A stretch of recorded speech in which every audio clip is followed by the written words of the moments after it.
নিরস্ত্র সাধারণ মানুষ, আমরা আমার দেশের জনগণ, তাদের দিকে সেমি অটোমেটিক রাইফেল থেকে গুলি চলল। এর দৃশ্য দেখার পরে আসলে বাসায় বসে থাকার কারো কোনো সুযোগ নেই।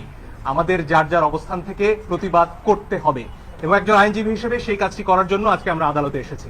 আমরা আদালতে বলেছি নিরস্ত্র প্রতিবাদকারীদের উপরে গুলি চলতে পারে না, যেটিকে ইংরেজিতে লাইভ রাউন্ড বলা হয়, সেটি করার কোনো সুযোগ নেই। আর অনেক ভিডিও আপনারা দেখেছেন, একটি কিশোর চারতলা একটা নির্মাণাধীন ভবন থেকে সে ঝুলে রয়েছে, তার কিচ্ছু করার উপায় নেই, ওই অবস্থায় তার উপর গুলি চলেছে অনেকবার। আপনারা দেখেছেন রিয়া গোপ তার বাবার কোলে গুলিবিদ্ধ হয়েছে, আরেক শিশু সে তার চোখ দিয়ে গুলি ঢুকেছে, মাথার পেছন দিক দিয়ে বেরিয়ে গেছে। জিজ্ঞেস করুন সে কোথায় ছিল? তার বাসায়, ঘরের ভেতর, জানালা দিয়ে বাইরে তাকিয়েছিল, এই তার অপরাধ।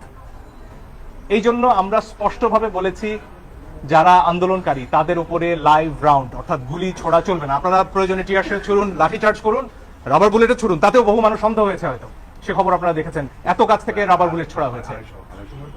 ফলে এই বিষয়গুলো সামনে আসতে হবে। আমার নিজের অভিজ্ঞতা আমি বলতে পারি, আমি ধানমন্ডিতে যখন হাঁটছিলাম আমার দিকে 2 রাউন্ড গুলি করা হয়েছে।